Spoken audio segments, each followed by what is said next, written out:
I'll make sure that, all right, it looks like we're recording for what that's worth. And so I want to welcome y'all to this first How to Apply for CoC Funds webinar. This is actually the first time we've done this during a competition, and so you're kind of guinea pigs in a sense, but we hope that this will be informative and helpful. And please do ask questions if something's not clear or whatnot. I'm not going to be so good at paying attention to the chat function, but if somebody wants to call my attention to a question in chat, that's totally fine. Do remember that this is being recorded and will be available on the Zoom site. I'll send out the link once that's all processed and ready to go. So with that, I think you should be able to see my screen, yes? Okay. And I just did kind of a quickie agenda here to kind of have some order to the recording, but by all means, if there's something that we don't end up touching on that you have questions about, please do holler. I know we have a mixture of old folks, so to speak, used to applying for CoC funds, and then newbies or folks who've been on the fringes before, and so this might be a new process. Each year we go through this, we try to streamline a little bit better. I think we're getting there pretty well, and so hopefully you'll benefit positively from this. The next webinar, there will be another iteration of what we're doing right now next Monday, August 7th from 2 to 3. And I will send out another link for that one. You're welcome to attend again. Unless anything new has come out from HUD between today and next week, it's just going to be a reiteration. I don't know verbatim, but you know, pretty close. So attend or not. And if it comes out during this conversation today that we need additional conversations or reviews on specific things, I'm happy to set that up where we're able to. So please just let me know for that. This opportunity is for you guys to understand and ask questions and help us improve. If we find an error, I know I'm going to point one out to you.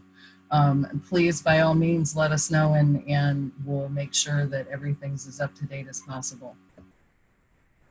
So the first thing I'm going to do is take you to both the CAPO and Oregon Coalition on Housing and Homelessness websites and show for you that both websites have now copies of all of the most current documents on their websites, and they are not completely final. I'm apologizing right now for that, but we do have a couple more documents to upload brand new, and I'll point those out in a minute. And then we also have one document that I missed on updating a report number. So, and I'll point those out during the training. So let me move this out of the way, and you can see the address right up here directly to the CoC's documents on the CAPO website. And then here is the one for Oregon Coalition on Housing and Homelessness. And these documents, both organizations have been really good at uploading documents as I throw them at them. So I really appreciate that. And as was requested during the CoC's monthly meeting, Word documents of both the supplemental application for renewal and new and reallocated projects has been uploaded. So you can fill those out and submit those electronically.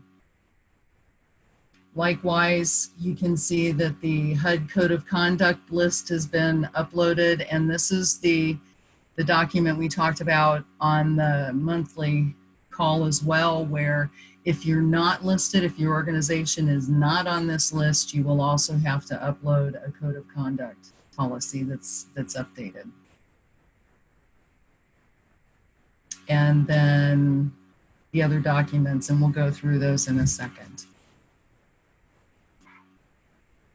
So Also on both of these websites, going back down here again, is the CoC competition NOFA and the document that shows what's new, and this is from HUD. Please do read those as renewal project applicants and or potential new, to ensure that you understand as a potential applicant what's required. I'm doing my best to stay up on top of everything else, but in the end, there is responsibility that is shared in doing this work. So please help me help you and understand what's in the NOFA. And I alluded to this at the monthly meeting, but there is a section within the NOFA that goes directly into project thresholds and how projects, individual projects, will be reviewed within the scope of the full competition. And that's important, especially for projects that may not score as high and end up in the tier 2 of the CoC's overall final priority listing. Those are the project applications that HUD will review individually. So it's good to understand HUD's perspective on the thresholds, and then that will also then help understand the CoC's perspective on thresholds as we get into the actual competition documents.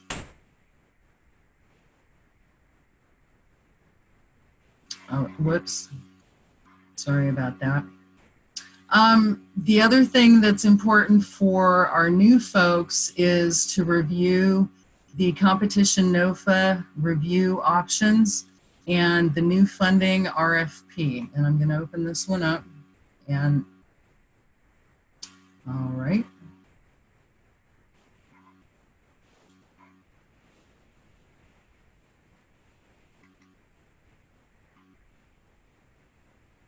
And this spells out the availability of the new funds that are available to all continuums of care. It's I believe a 6% of the annual renewal demand.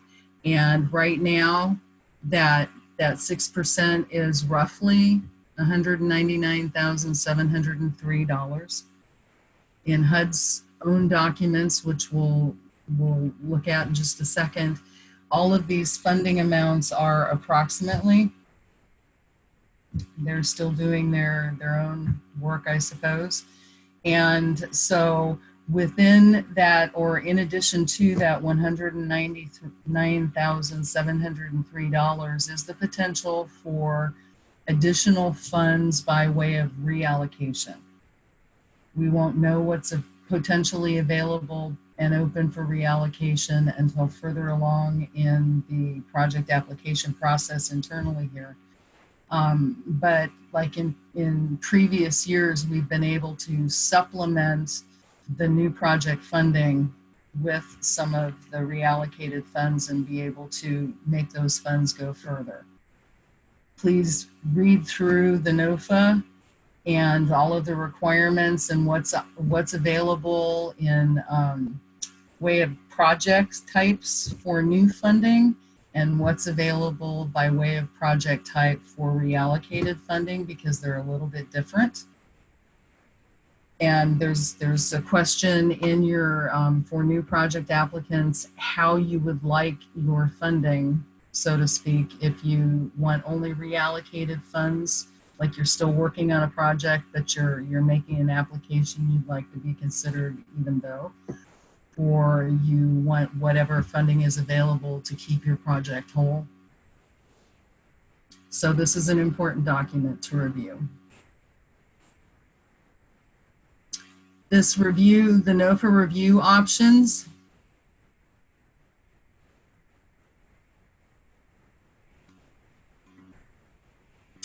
This document goes through, pulls out some of the highlights from the HUD NOFA and may internalize them a little bit more for our CoC depending on some of the information.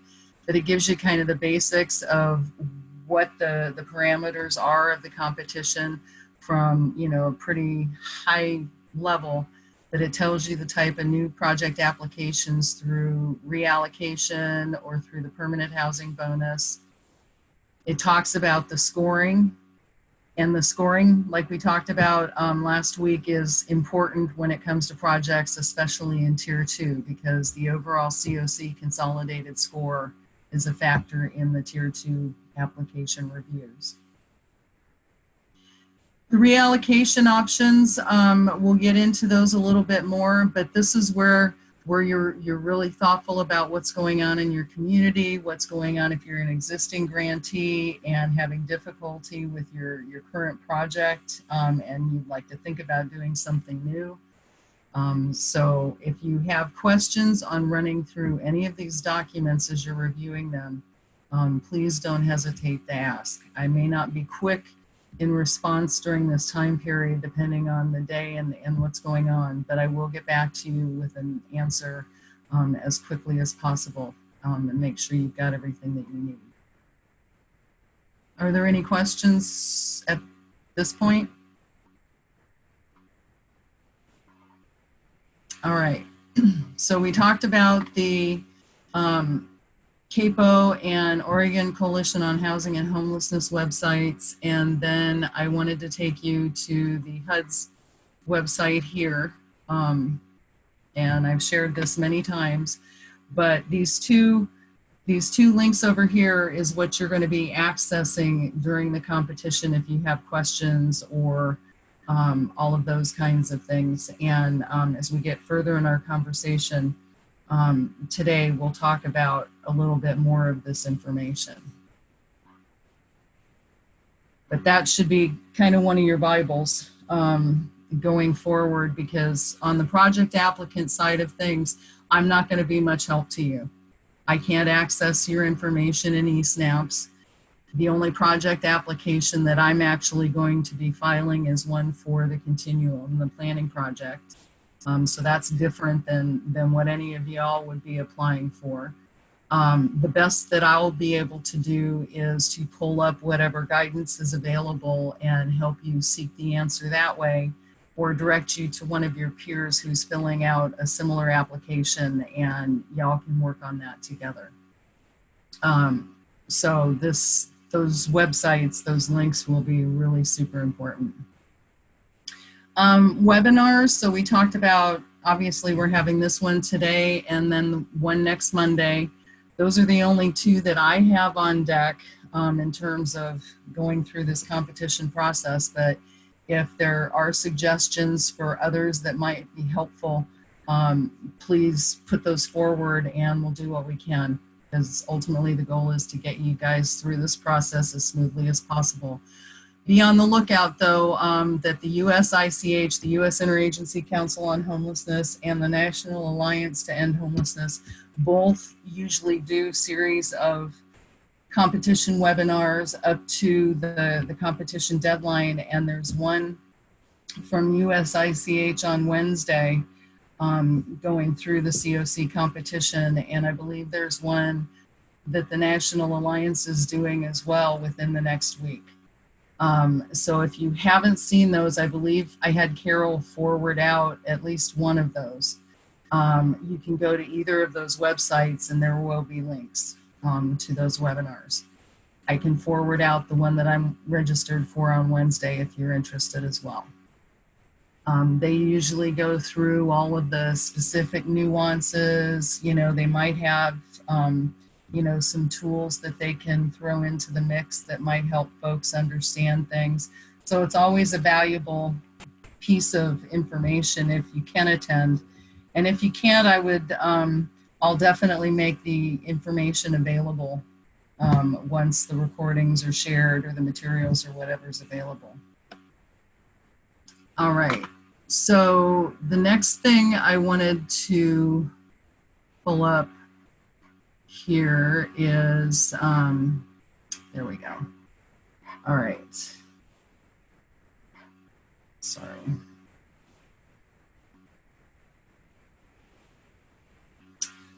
Pull up the timeline.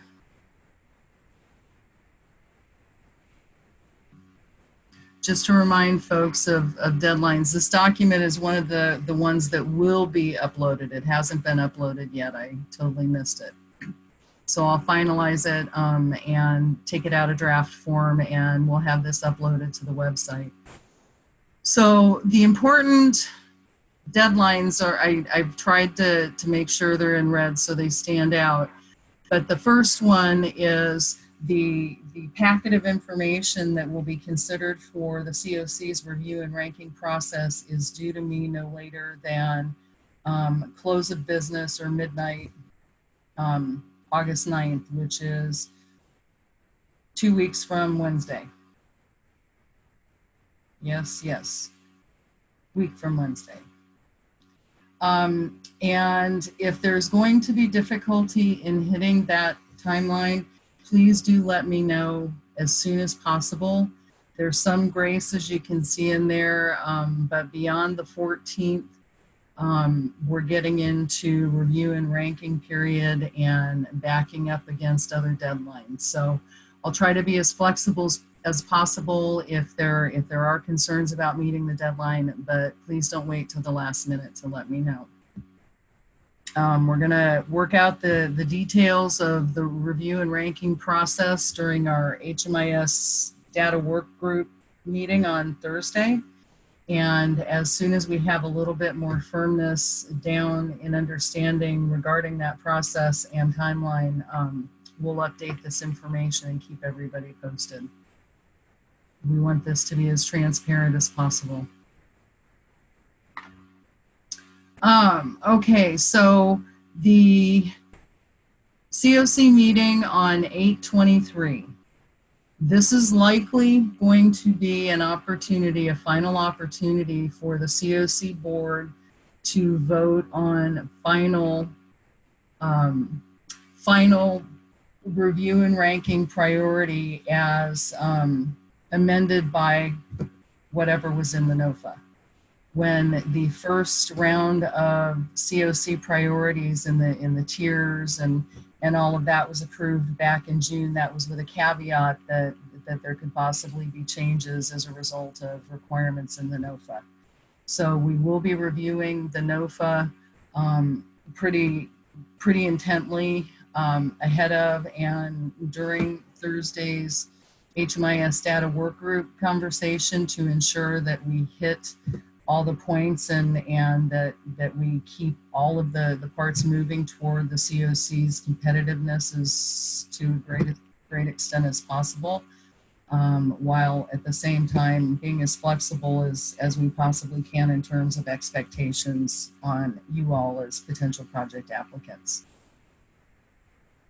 Hopefully that will be the last of all of that work, and we're fortunate that we have an interim CoC meeting between the start and end of the CoC competition. We did not have that last year. So the final piece of work related to the review and ranking is going to be, the week of September 8th. There's a deadline in there 15 days ahead of the CoC competition deadline where the CoC has to formally have notified all project applicants in writing of their status in the CoC's final priority listing.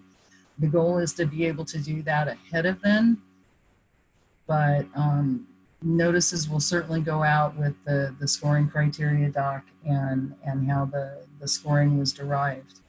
And then the CoC has a final meeting on,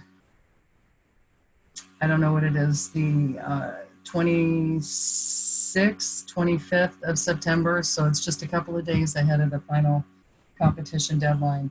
And if there's any outstanding items of concern or something needs a final vote before the submission, that's going to be the last opportunity to do that.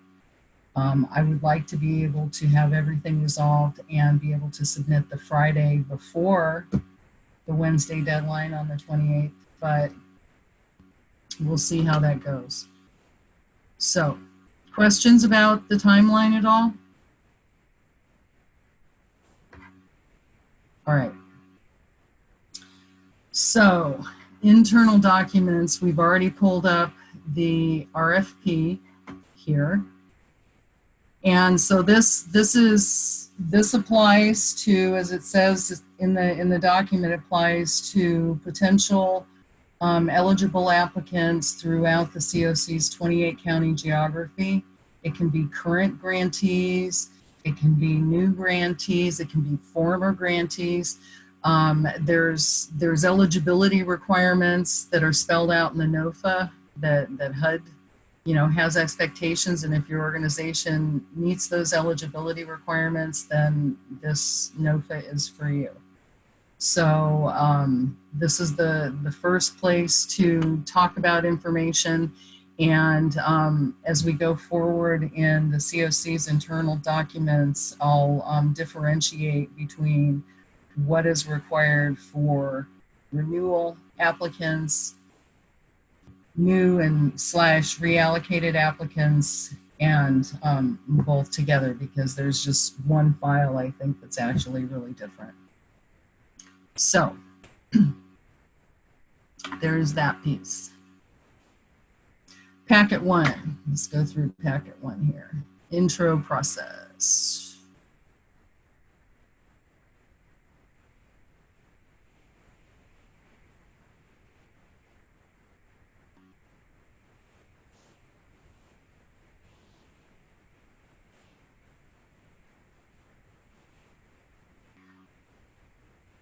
Okay, so,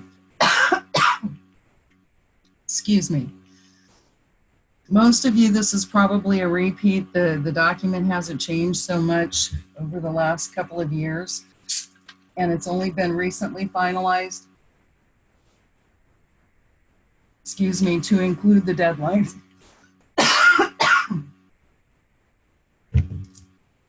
And so the first one you see here is the deadline of Wednesday, August 9th for submission of the information.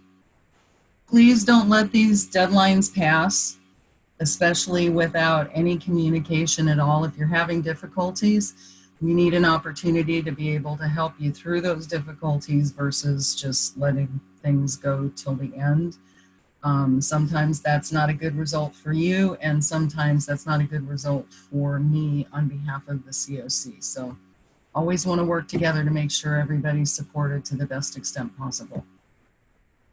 So section 3 here talks about following documents are required, and I'm building a attachments list that will let you know all of the attachments just in a separate document, so you don't have to go searching through stuff, and you can just check off a box when you're submitting your documents. So we'll just walk through these really quickly together.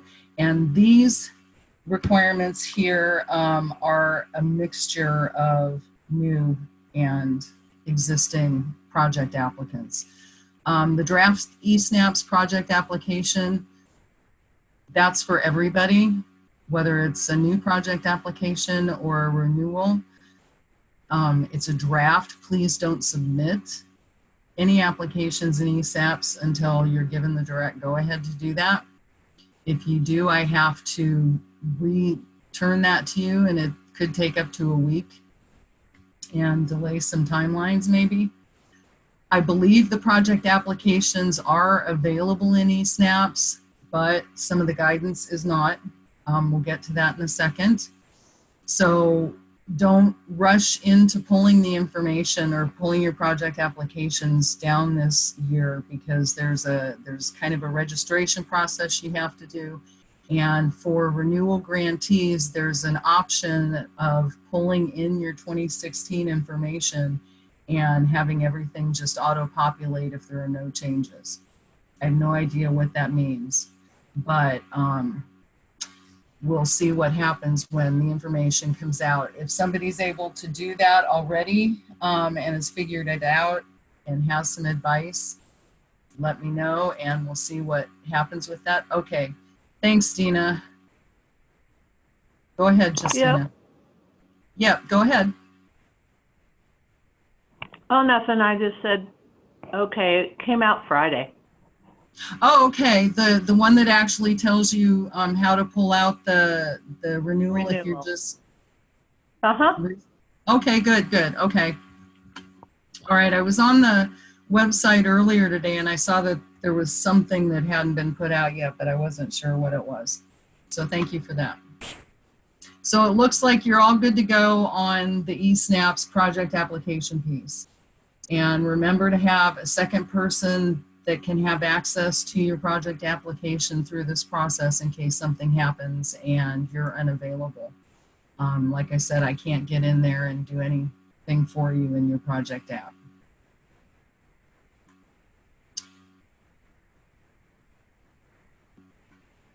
Yep, Justina, sorry, that's the one I was talking about right here.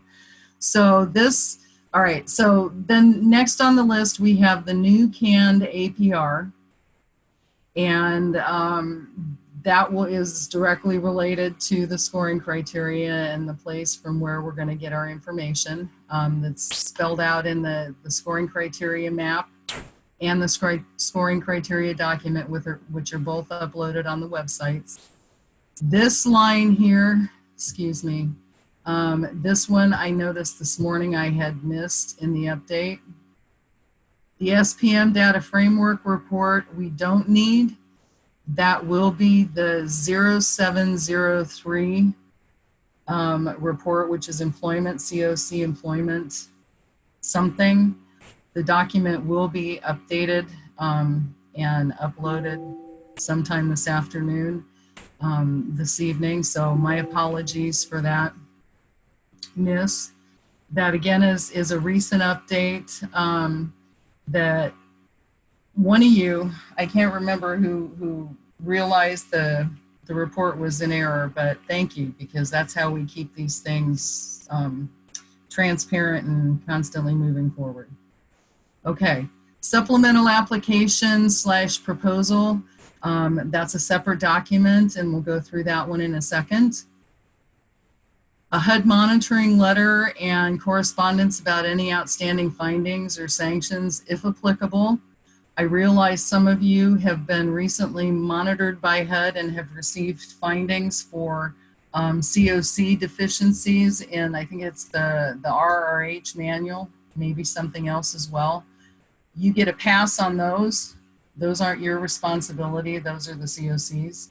But any monitoring findings that would be outside of that specific one, that's what that's talking about. If there is, yes, ma'am. Oh, sorry, I have a question about that. Sure. We were recently monitored. I have submitted all of the requests back to HUD, and that was 3 weeks ago. All right. I've asked HUD for an update to find out where they're at on the information, and I was told that it wasn't a priority right now. All right, so just put the date of your last monitoring and write us a note. Okay. I mean, that's all we can do, right?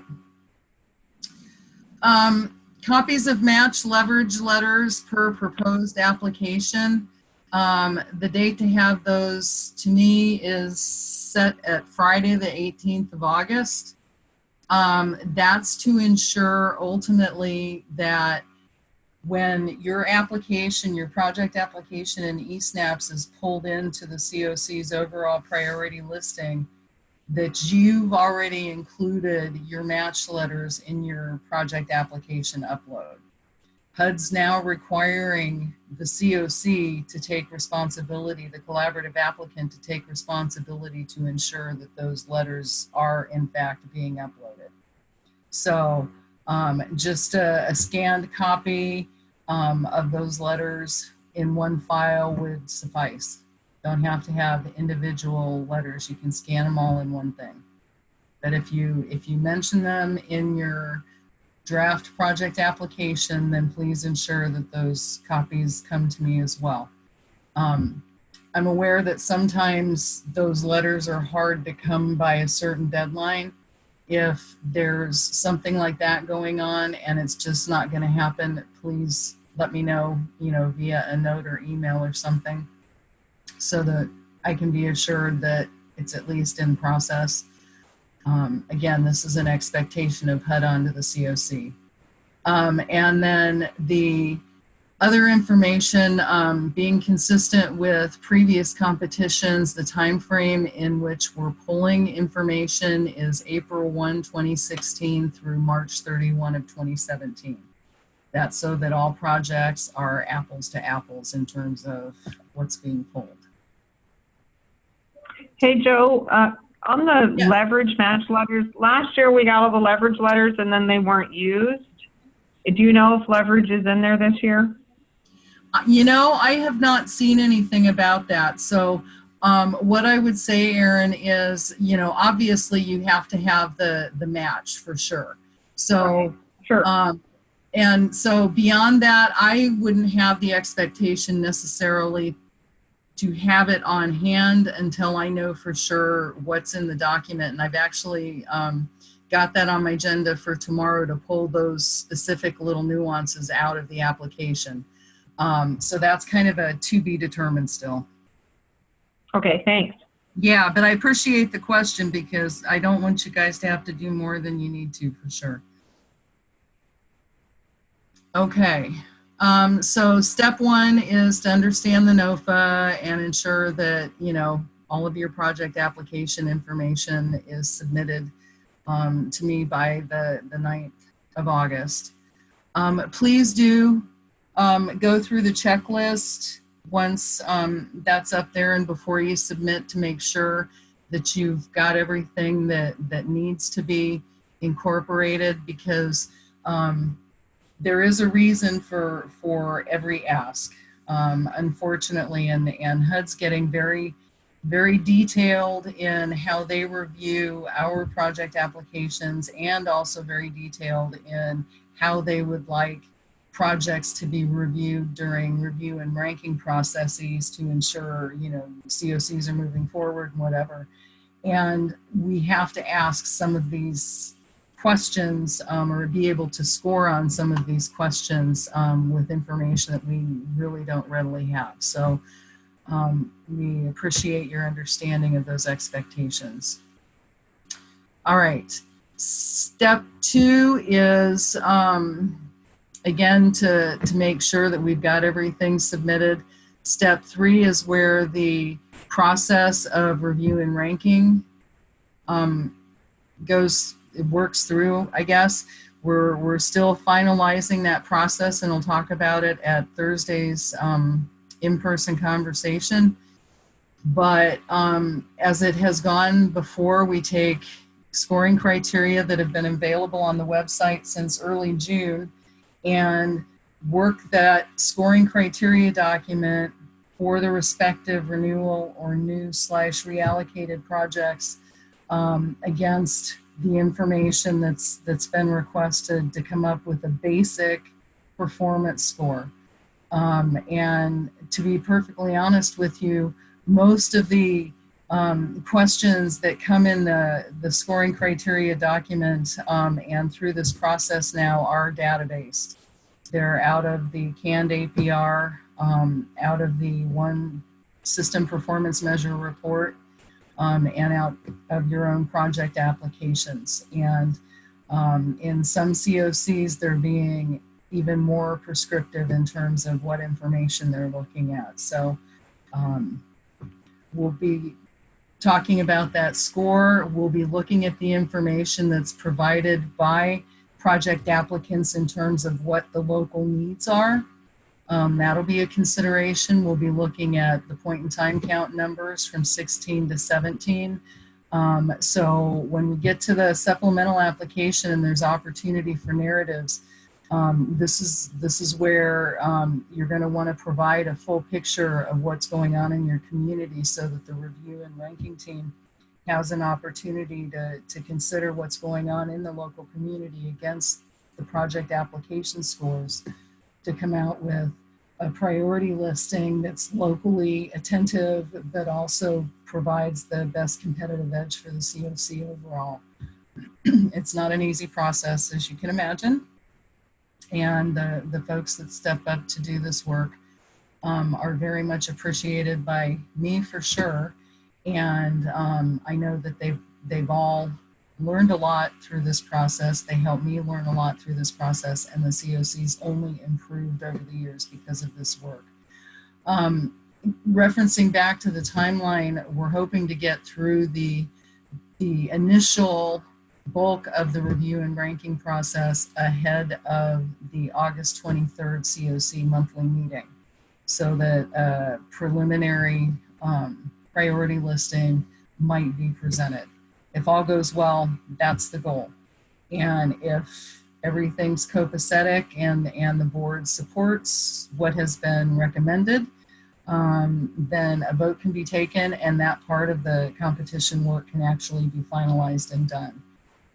If there's still some conversation being had in terms of the priority listing and competition and all of that, then we still have a couple of weeks and could do an emergency board meeting if needed to, all the way up to a full board meeting a couple of days before the final deadline. So we do have a little bit of luxury in time that way this year, but we've updated the review and ranking process also in the hopes that it'll expedite the process and be more just completely data driven. Please always remember that you should not submit, do not hit submit in eSnaps. Can't say that enough. But at the end of it all, when we've completed the review and ranking and the board has approved the final priority listing, it's at that point when all of the applicants that have been accepted into the 2017 priority listing will be given the okay to submit in eSnaps. And all notices will go out to all applicants, successful and otherwise, alerting to final status and what could happen potentially to improve for next year and so on. So questions about process? All right. The review and ranking, we've gone over this a couple of times, so I'm not going to take a whole lot of time to go through this now. This review and ranking that's included here was approved by the board, CoC board, back in early June via email vote. And it's unlikely, this part of it, the tier 1 and tier 2 priority listing, is unlikely to be changed. The priority conversations that are going to be had on Thursday are going to be relative to the NOFA, what the NOFA is prioritizing in terms of threshold and advancing scoring versus what we know now. So this will likely not change at all. Reallocation process, just really quickly reminding again, voluntary reallocation is the ideal in a couple of senses. We know that permanent supportive housing is a priority for HUD right now, serving the hardest to serve chronically homeless. However, you best want to frame that in whichever subpopulation that is in your local community. If we have RRH projects that could be reallocated locally to PSH to further some of the needs in those communities, that would be ideal. If you have routinely turned funds back because your RRH project can't be spent out, maybe you might be able to repurpose those funds into a PSH project. Unspent funds, we talked about this at this point. One of the attachments that's required for renewal applicants for sure is the ELOCs printouts of previously closed grants. And there's a possibility that some of those consistently returned funds could be recaptured involuntarily and put into a reallocation pool to maybe go further in the CoC. So you know, clearly the ideal would be voluntary reallocation versus involuntary. But there are a couple of projects that I'm aware have been talking about some voluntary reallocation. I believe one has made a decision to do that in their local area. I know that there's some projects where there should be some reallocation because of the overwhelming need in their area. And it's likely I'll have some conversations with some folks about, you know, where they might be on some of that. But you got to remember that the new / bonus funding, the 199,703, that's on an annual basis. That's the only way the CoC technically grows, is by the influx of new projects. So, you know, in the overall expectation, HUD expectation of strategic resource reallocation, you know, they want us to be looking at best use of funds, et cetera, et cetera. And that will give us greater competitiveness nationally by doing some of those strategic reallocations rather than taking the chance on losing additional projects going forward. So this is definitely the time to be really thoughtful about what's going on in your community and what kind of funds are available and will be available in your community in terms of rapid rehousing, where you could let go of some of the rapid rehousing in CoC and provide some PSH in the communities. So if you have any questions about that, please let me know and we can talk. And there are resources available on the HUD Exchange for project applicants around that potential reallocation of RRH to PSH.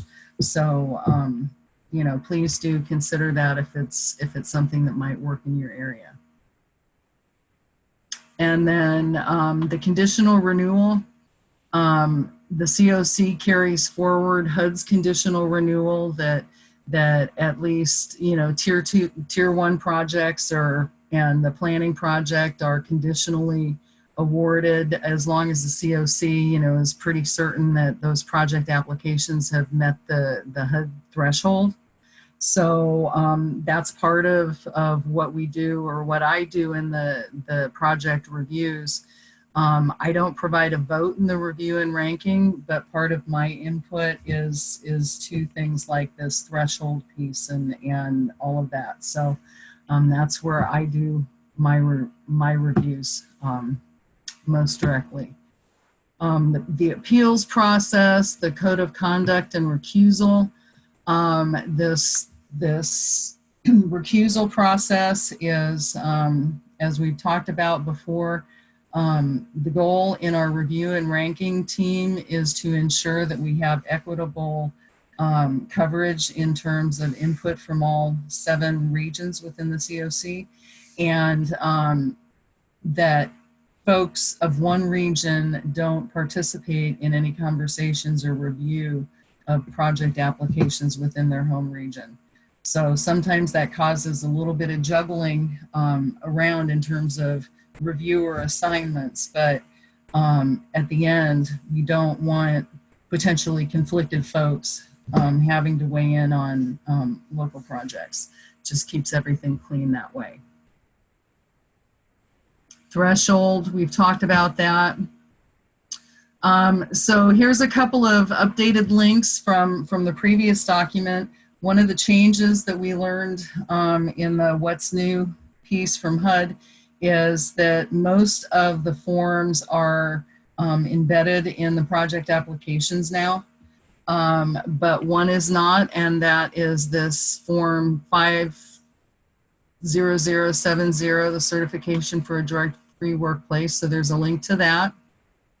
This is the form HUD 2880 that must have been updated between the dates of May 1 of 17 and September 28th of 17.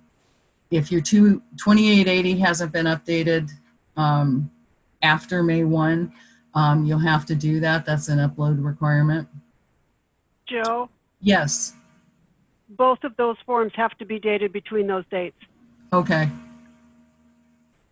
Yeah, this form along with this one both have to be dated, yes. Okay. And then I think there is a guide in the competition website to how to ensure that those forms are auto-populating in the project applications. So I think HUD's trying to really be as smooth as possible on this stuff. All right, so that's the packet one. That's the basic instructions.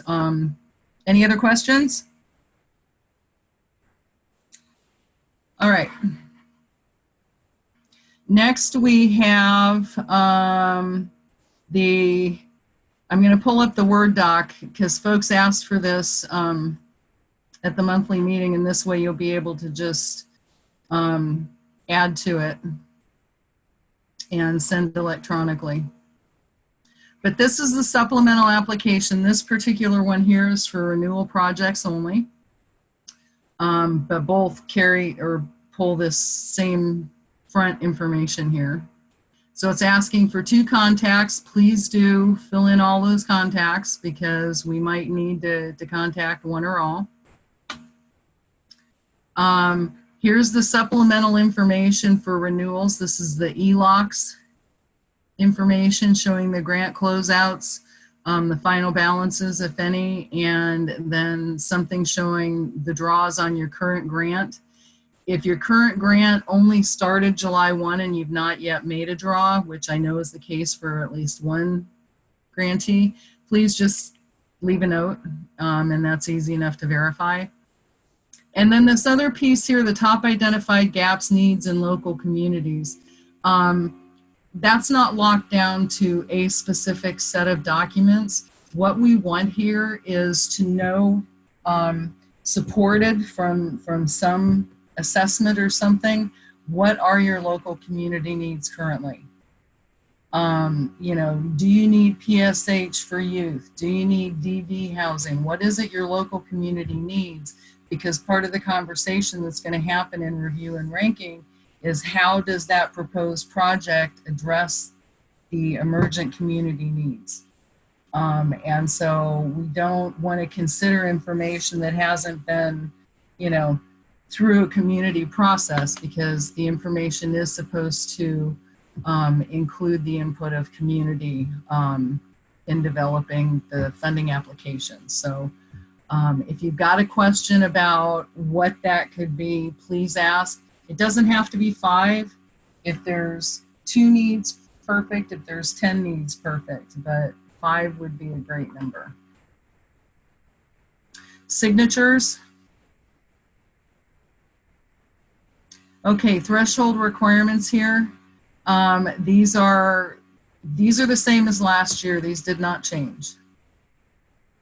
So, and these are pretty much just checking the boxes. If there's something here that, you know, needs a little bit of a explanation, you're fully free to do that. You can attach a page, you know, to address issues. These scoring factors that we're going to go through here are your opportunity to provide supplemental information. If something like it says right here, if your program isn't scoring so high, but there's mitigating factors that are relevant, that are an anomaly or whatever, please provide a narrative. We can't know what's going on with your projects that might have affected you know, what's going on in terms of scoring. Because again, HUD's going for numbers. So likewise, we have to go for numbers in terms of the review and ranking. Are the following Hearth required policies and procedures in place? Check what exists and what doesn't. Any questions asked? Are there unresolved HUD monitoring findings or concerns? And here you would, if you do have any findings, regardless of whether they're CoC deficiencies or not, put a yes here and then write the CoC deficiency for rapid rehousing documents or something, just so we can have a record. Like I said, that won't be a factor because it's a CoC deficiency and not a specific project deficiency. And we're working with HUD on that. Same thing on the sanctions. And so if there's a yes to either A or B, please, let us know what's been going on. Factor 3C in the most recent grant year, what was the total amount expended? And that'll be on the ELOCS information. Does the project align with and support CoC priorities? If it's not, explain why. And I know we've had lots of conversations about point in time count being really undernumbered or however you want to frame it. But again, this is a place to help us understand why your project is doing what it's doing and how that meshes with what's going on in your community, because that's what HUD's asking of us. And then same thing here for the Housing First principles. We talked about this last Wednesday, and so you need to be really honest about how your project operates here. If you say no in your project application, your eSNAPS project application, we want to make sure that you understand what that no is. Likewise, if you say yes, you are a Housing First practitioner, we want to make sure that you understand the depth of that. And HUD's been very clear, I think a number of folks have said during monitoring about how they're looking at the Housing First piece of things. So that's, at one point we were hopeful that everybody said yes to Housing First, but now we really need to be intentional about how we respond to that question. So that's it for the renewal piece of it.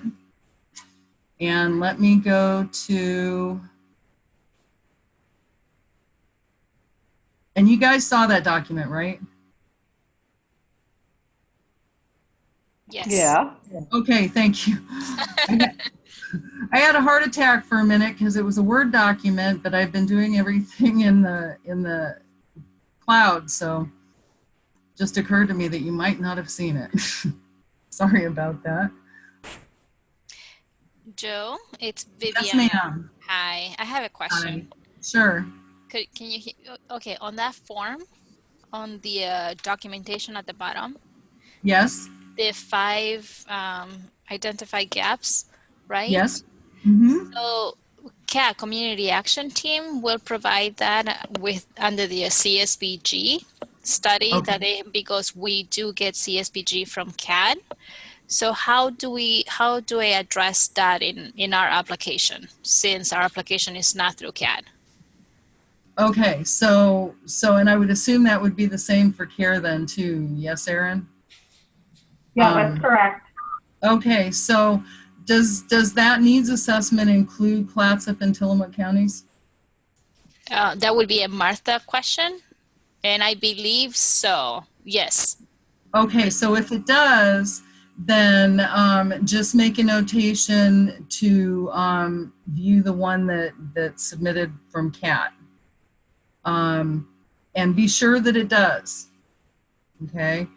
Because we want to make sure that the needs that are identified in the CAT document do mention specific needs within Tillamook and Clatsop counties. If it doesn't, then whatever kind of community conversations y'all have had in your respective communities, you might want to list some of those identified outcomes. All right. So, like, for instance, the 2 hospitals and the mental health has provided us with the assessment too, one of the assessment that they did. So will that be sufficient?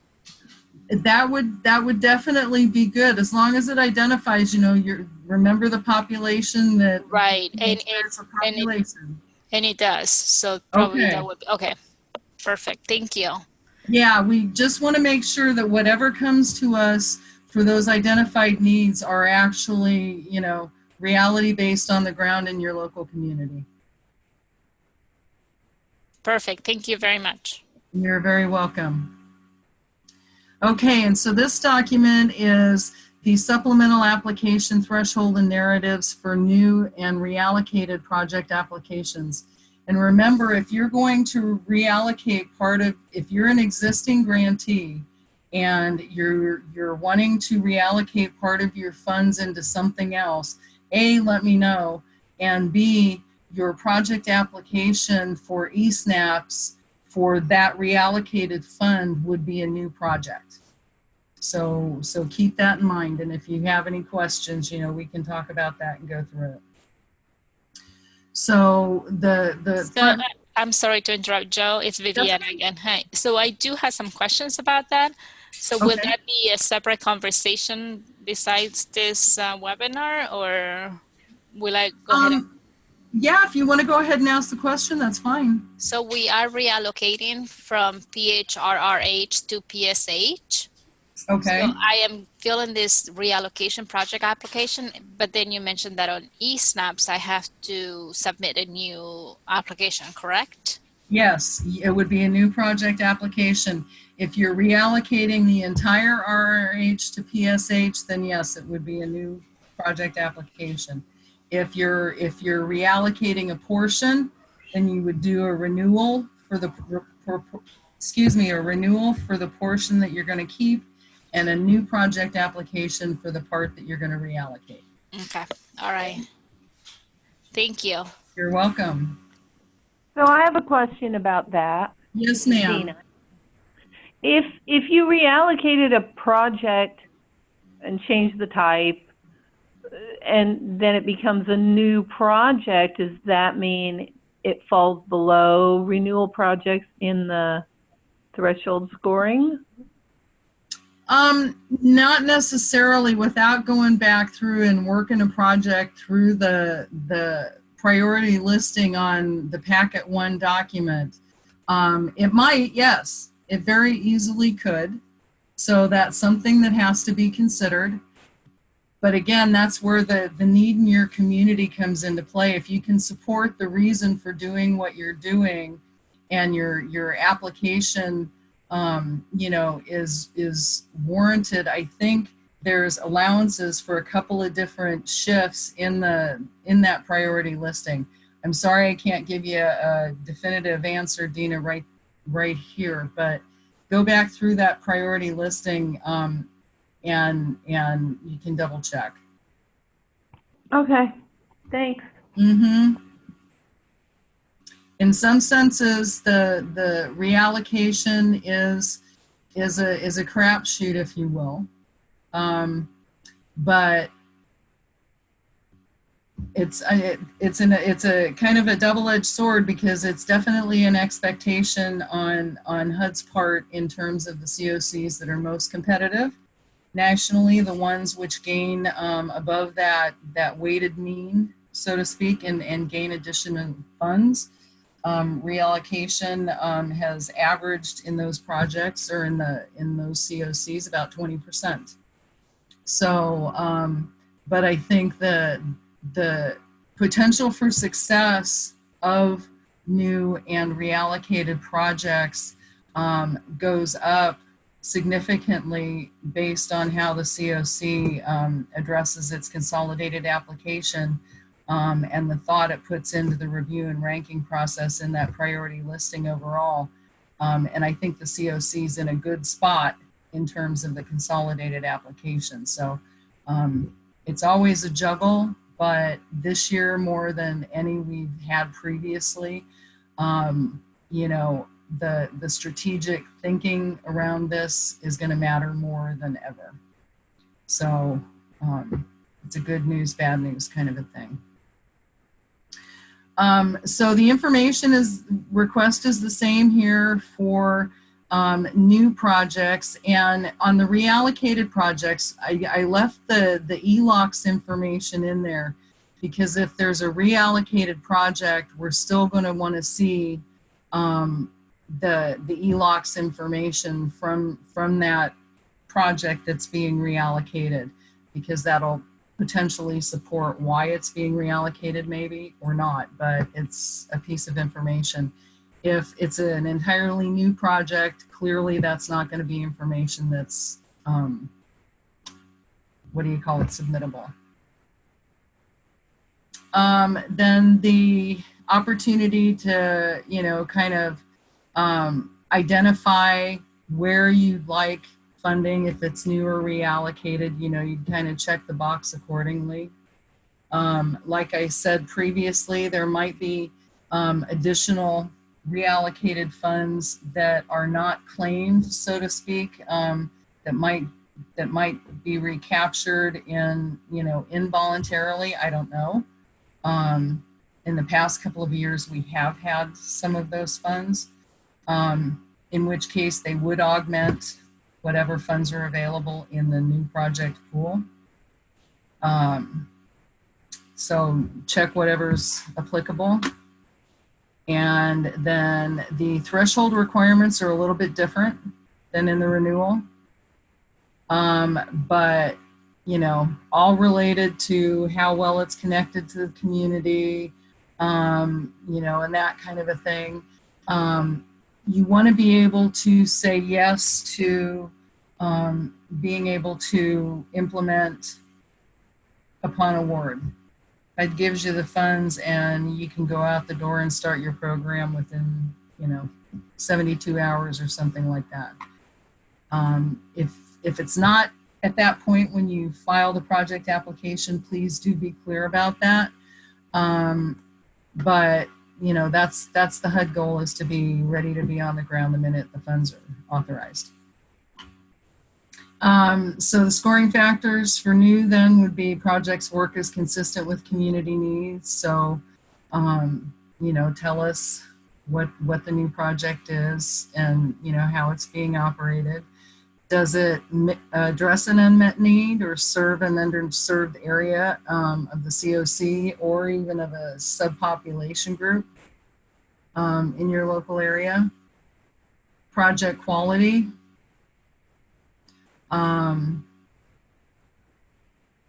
Here's minimal outcomes.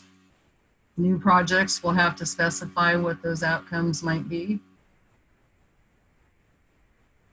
If not included in the HUD application, describe blah, blah, blah. And there's a number of questions here that we either need to get in a narrative in this supplemental or through the project application.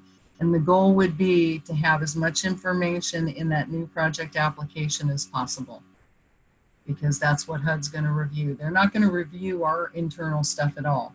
The only thing that they really look at regarding the CoC's internal review and ranking process are the documents and process themselves, and that the CoC actually put all of the projects in the priority listing through that process. Beyond that, they're not going to care. Will the project be ready by the guidelines? What's the agency? The agency's collaborative applicant? Has it managed, you know, some other federal grant? Blah, blah, blah, Hearth Act. And then the last one again, does the project align with CoC priorities and all of those kinds of needs? And so there's that document. Questions? Whoops. Okay.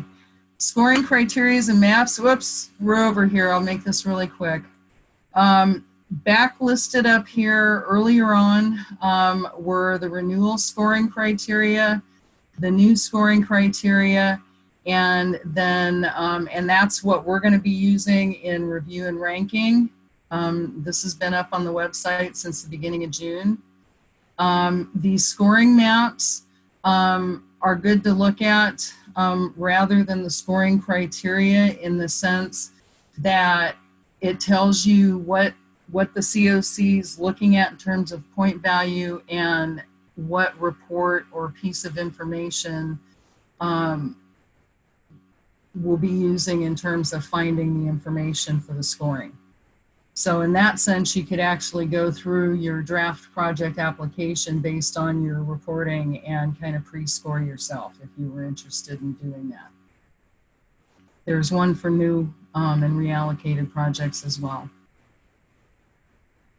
And then HUD, we've already talked about the CoC information that's here. And then likewise, there's a separate page for eSNAP specific information. And so you have collaborative applicant, which is where I would go for, the consolidated information, and then project applicants. And this gives you all the guides related to eSNAP specifically. Okay, getting through some of the information. Here's the renewal project, there's the project application, new project. So HUD is your friend in this case. And over here on the FAQs, CoC's FAQs should be here somewhere.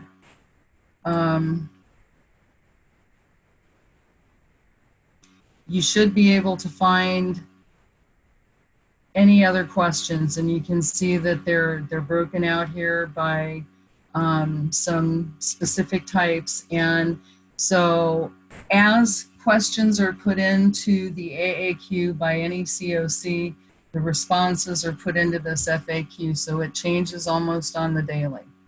And you're always able to download and export the file and keep that updated if you want to just keep referring here.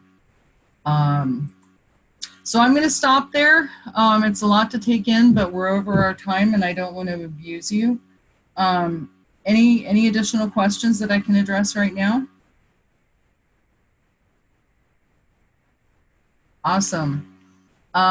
Like I said, I'll finalize these documents, make note of the couple of changes that we noticed, and we'll send an email back out to everybody when the websites have been updated with the latest and greatest, and we'll make sure that we give you a listing of the files that have been updated so that you don't have to re-download what you don't need to.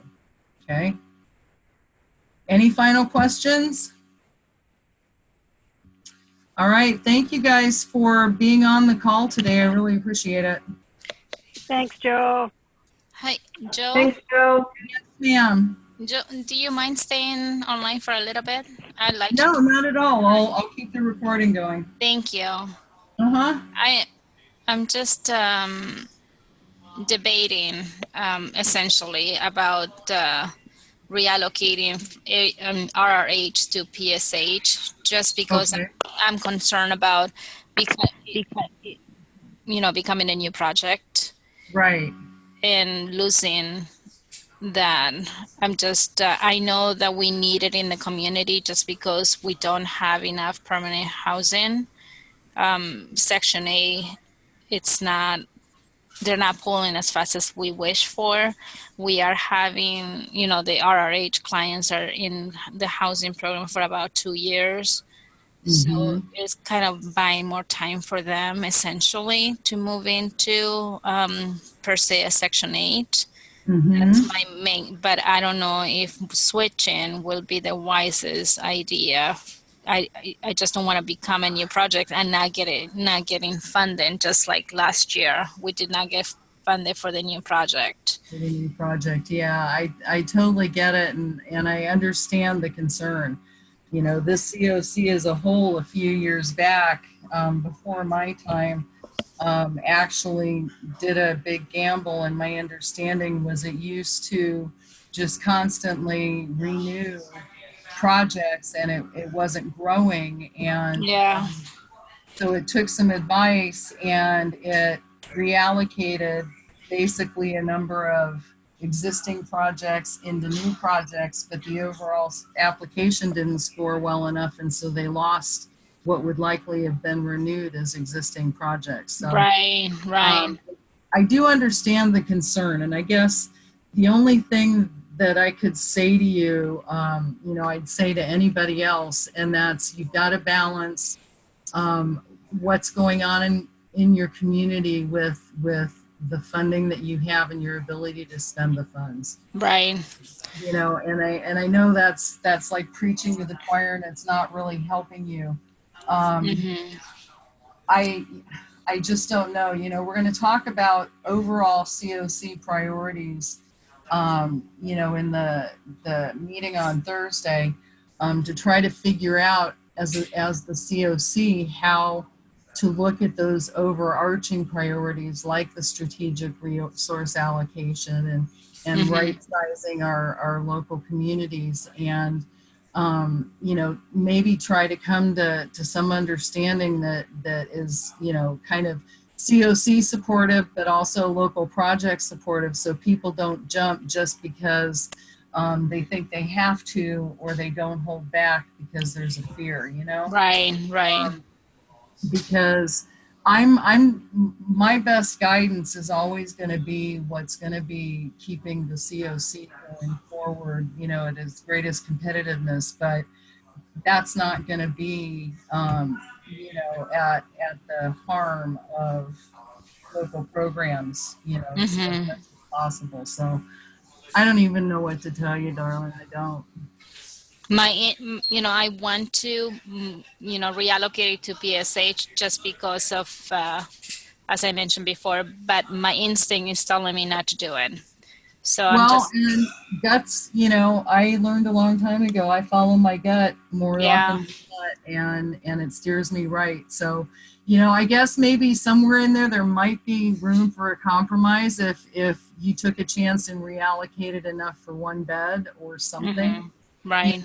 You know, in that regard, that might be getting your toe wet and see what happens. Because I also think that as the renewal project applicants really consider their projects in this potential reallocation, the act of doing that is going to bode well for the CoC in terms of the consolidated application. You know, and I think the consolidated application is going to score better, which is ultimately going to hit on all the individual project applications better as well. So. Right, right.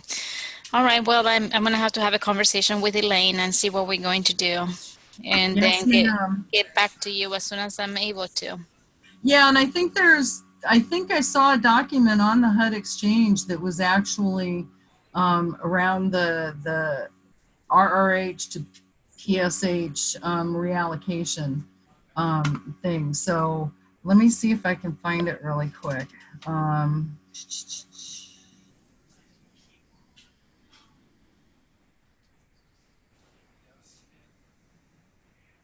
I don't know. I'll have to look for it and see. But I think I might have even downloaded it. But I think there's a guiding document. Check also on the naeh.org website, and because they would probably have some recommendations around reallocation too. Okay, perfect. And see if there's anything there that might help you with that. All right, great. Thank you. You're very welcome, my dear. All right, have a good afternoon. All right, you as well. Thank you. Bye. Bye. Any other questions? All right, guys, I'm going to stop this. Thank you.